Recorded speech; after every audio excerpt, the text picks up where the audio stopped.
है तो एक छोटा सा भेद है। गुरुजी कहते हैं जो बड़े लोग हैं, जो अमीर हैं, वो मेरे पास आते हैं, जो छोटे लोग हैं उनके पास मैं जाता हूँ।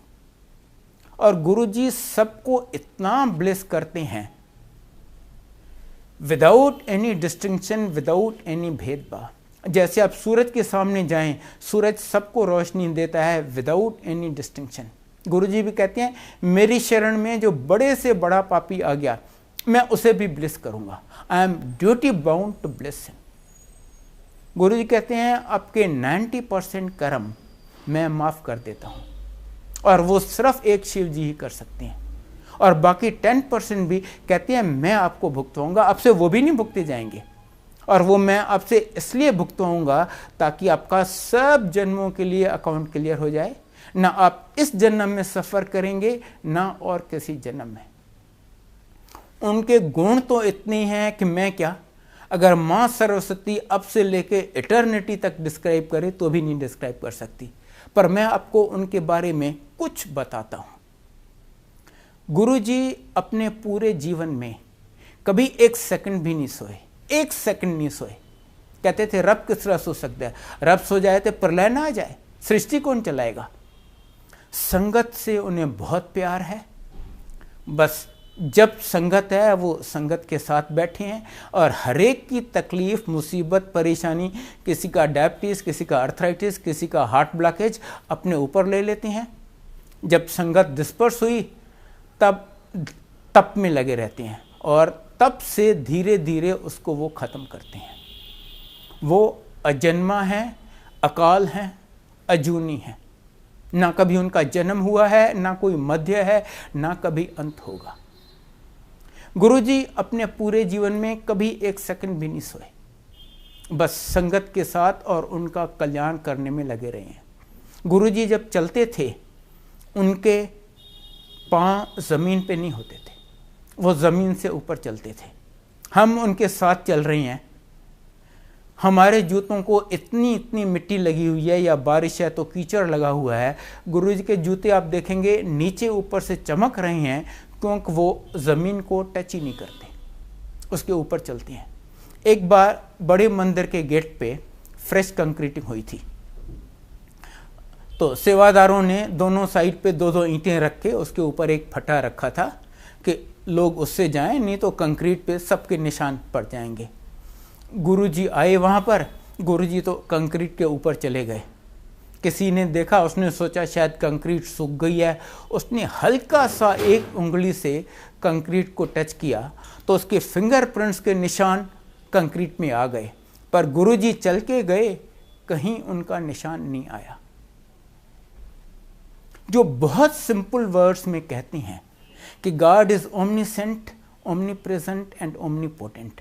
हमने वो तीनों गुण गुरुजी में अनेक बार देखे हैं, and in unlimited mayor, unlimited mayor में।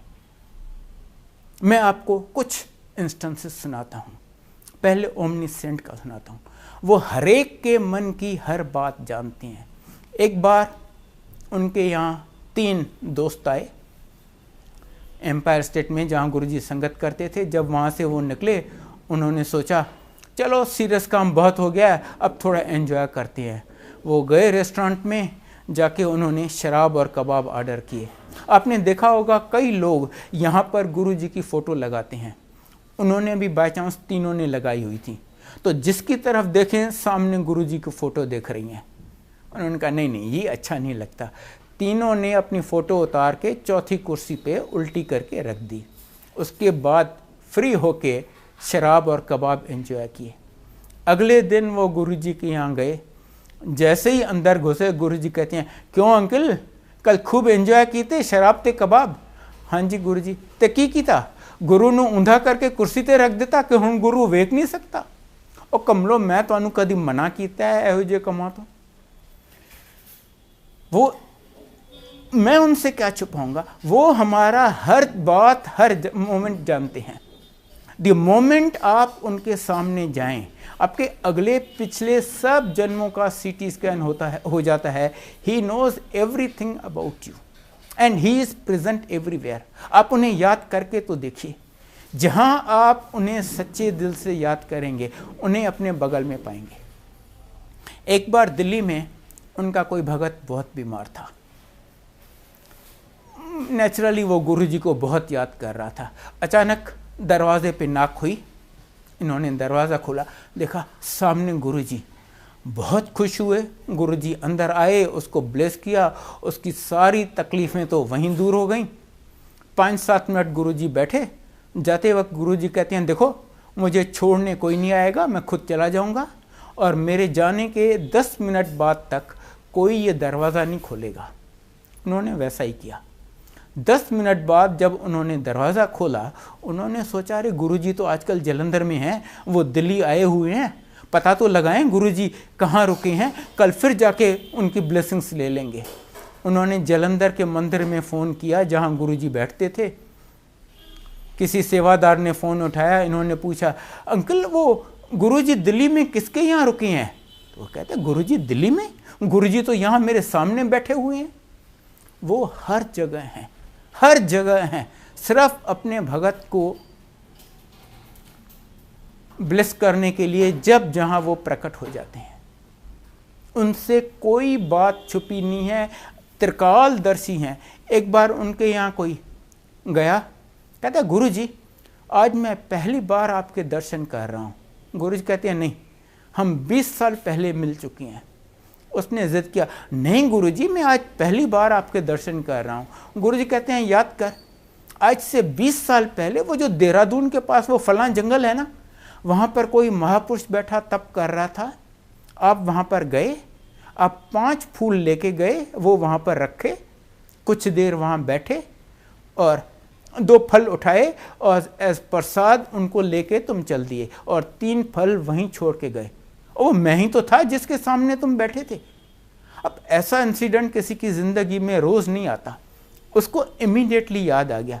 कहते पर गुरुजी आप तो उस समय तप में लीन थे, आपने तो मुझे आंखें खोली ही नहीं, आपने तो मुझे देखा ही नहीं।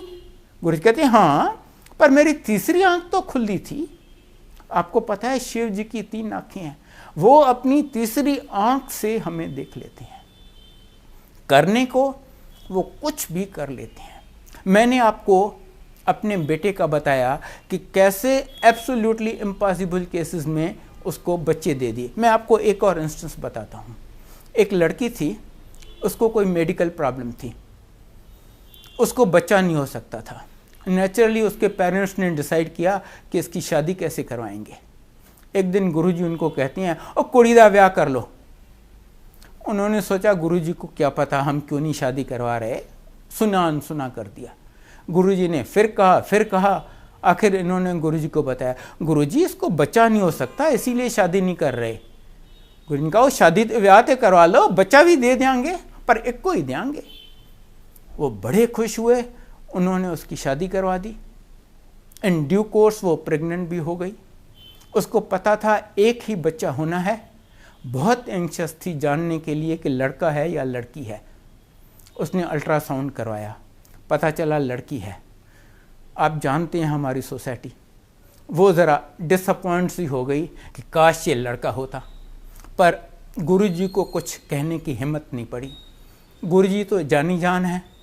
जब वो ऑलमोस्ट ड्यू थी, एक दिन गुरुजी उससे पूछते हैं, ओ हुण तू खुश है ना?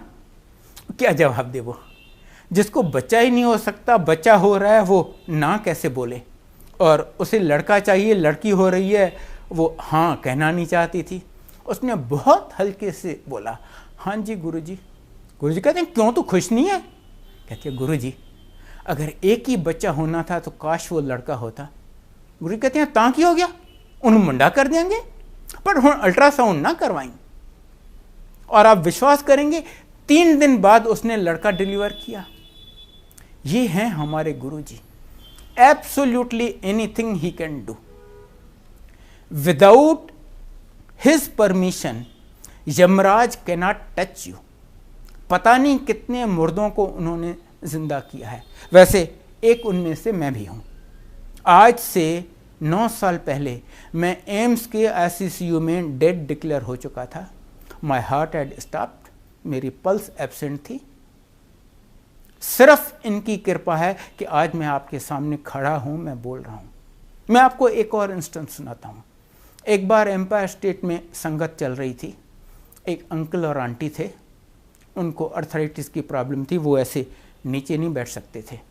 वो एंट्रेंस के पास सीढ़ियों में बैठे हुए थे। ऊपर से कंक्रीट का एक भारी गमला अंकल के ऊपर गिरा और अंकल को काफ़ी चोट आई। संगत चल रही थी, गुरुजी बैठे हुए थे अपने सिंहासन पे, पर वो ऐसे बैठे रहे as if nothing has happened. संगत परेशान हो गई। एक तो वो गमला इतना भारी था और इतनी अच्छी तरह रखा हुआ था, गिर नहीं सकता था। दूसरा, गुरुजी बैठे हैं वहां पर अपने भगत के लिए कुछ भी नहीं कर रहे। This nobody ever expected. आखिर संगत से किसी ने एम्बुलेंस बुलाई और उसको हॉस्पिटल भेज दिए। हॉस्पिटल में उन्होंने अश्योर क्या, कहते हैं नहीं जी कोई घबराने वाली बात नहीं है, सुपरफिशियल इंजरीज हैं। फर्स्ट एड के बाद उसको डिस्चार्ज कर दिए। अगले दिन वो अंकल और आंटी फिर एम्पायर